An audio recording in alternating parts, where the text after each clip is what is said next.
How's it going, you guys? It's Will here, and oh wow, this is different. So today we're taking a look at a Trendmasters Godzilla 1998 or Zilla figure.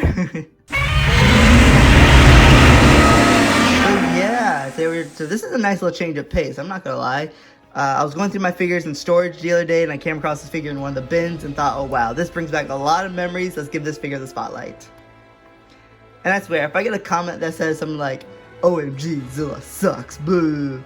I mean, guys, come on. It's been over 20 years. It's been over 20 years since Godzilla 1998 came out. You don't need to be holding a grudge for so long. If that movie didn't come out, you wouldn't have gotten this Godzilla that you all cherish and worship so much. You wouldn't have gotten any of the Millennium Godzilla films. You wouldn't. So I would say be grateful that Japan didn't like Godzilla 1998. But I will say, I've given the movie a fresh watch recently. And I'll admit, I find the movie, it's very entertaining.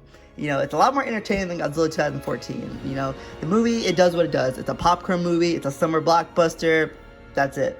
I mean, yes, the character didn't really resemble Godzilla at all, it took away all his traits, but, you know, if they called it something else, I'm sure we all would have loved the movie. Yeah, you guys, and, you know, the character design, I've grown very fond of it in like, over the years, so, yeah.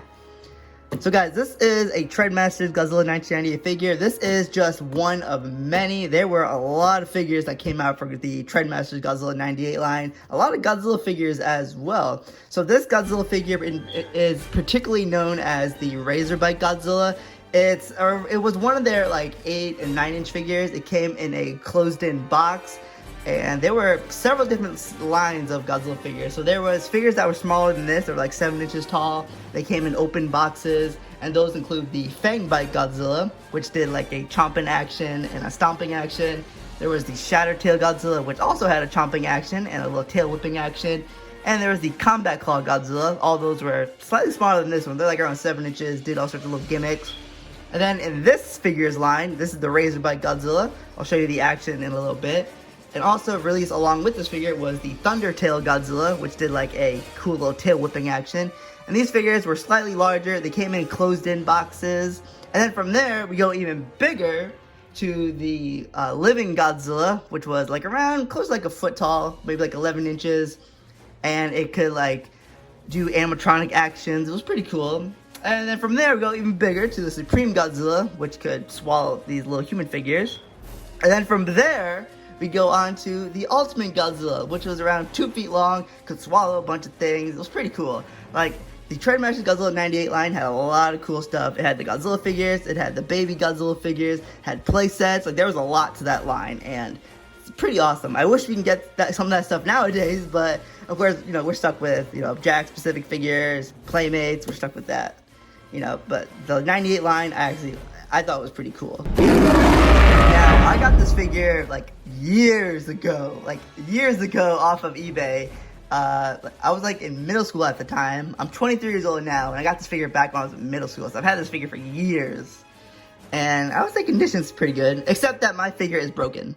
You know, this leg is actually broken. It snaps off the figure pretty easily. Like, it was a pain putting it back on the stand here. But yeah, I got this figure off eBay years ago for like around $38, I want to say. It came with the box, but I don't have the box anymore, but I do have the stand that it comes with. Let me say, I hate the stand like so much, because look at how widespread the pegs are to stick the figure in. Like, it's a pain trying to stand this figure up on the stand. And plus, when my figure is broken, it doesn't help either. Now, the detail and the paint job are also really nicely done on this figure as well. He's kind of like this bluish, kind of grayish, metallic-y color, which I think is pretty cool looking. I'm not sure if it's movie accurate or not, because we saw this character mostly at nighttime in the movie, so it's kind of hard to tell what his exact color was, but you know, the figure, it looks real nicely done.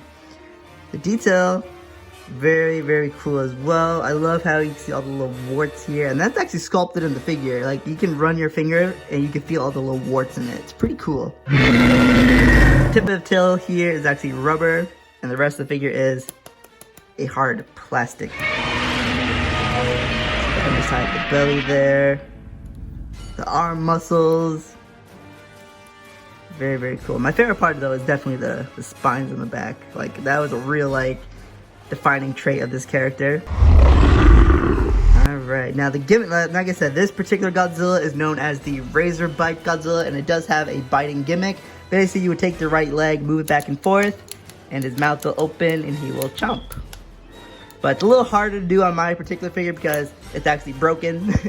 Yeah, this figure, when I had it on display many years ago, it took a tumble and the leg snapped off. But it snaps back into place, and for the most part, it still works. So yeah, that's pretty awesome. And I guess for articulation, you know, Godzilla 98 here has the basic dinosaur articulation. The arms can go up and down. They have a hinge in the elbow, and the wrist can swivel. The legs can go back and forth. They have a bend in the knees, as well as a bend in the feet as well. Which is different. And the tail can swivel as well. So yeah, the basic dinosaur articulation right there. Hey, look at that. I got this figure to stand without using the stupid base. That's awesome. Alright, so like I said, this figure, he's like around 8 to 9 inches tall. So obviously he's not going to fit scale with your 6-inch figures. Yeah, this is the Bandai Creation Godzilla 2004, who I also dug up in storage and thought, oh wow, this figure looks a lot better than I remember. Like, I'd say this is on par with the 6-inch Bandai figure. But yeah, obviously he doesn't go on scale with your 6-inch Godzilla figures. I mean, look, his leg alone is like almost the same size as this figure. So yeah, that's not going to work. And then I tried scaling him up here with the big guys, the standards. And while yes, Godzilla is technically taller, that's only because I have this Trendmasters Zilla bent down, I have the legs bent. I mean, I'm sure, you know, if you want to mess around with it, you could bend his legs a little more to make it look more accurate. But I mean, I don't know. I just feel like the Trendmasters Zilla here, I just feel like he has a little more body mass than the Bandai Godzilla here. Just a little more wider in terms of body mass than Godzilla. So, I don't know. I feel like you could make this one work, but you'd have to do a lot of manipulating with this guy. And you know what? Just for fun, let's bring out the extra big guns. Let's do the good old Bandai America Godzilla 2004 here. The big 11-inch. Now, this is maybe a little overkill. You know, maybe if you mess with Zilla's articulation, you probably could make it work. But, yeah, I just feel like this is a little bit of overkill as well. So yeah, you guys, this was actually pretty cool to take a look at an actual Trendmasters Godzilla 1998 or Zilla figure. Like I said, that whole line that Trendmasters came out with for Godzilla 1998, it was just so awesome. Like, they came out with multiple Godzilla figures, all different sizes, a lot of baby Godzilla figures, humans, vehicles, playsets. Like, they gave us a lot. I wish we were still getting stuff like that for like the newer Godzilla movies, so that the newer generation can enjoy them. But you know, can't ask for everything. But seriously, guys, if you can get your hands on any of the Trendmasters Godzilla 1998 toys, I say do it. You know, the figures are pretty good quality. Like, they hold up. Like, this thing's over 20 years old and still looks pretty good. Obviously, mine is broken, but that's my own fault. But yeah, I feel like everyone should have at least one Godzilla 1998 or Zilla in their collection because, you know, they represent a time in Godzilla history. Maybe, if you're still holding the grudge, maybe you don't want to remember it, but it is part of Godzilla history. You know, without Godzilla 1998, we definitely would not have gotten any of the Millennium Godzilla movies, especially not Final Wars. Definitely not that one. But yes. So I would say if you find any of the Trendmasters 98 Godzillas on eBay, pick them up. You know, they may be a little pricey if you're trying to get them in the box, but if you can find them loose, I would say pick them up. They're real nice figures.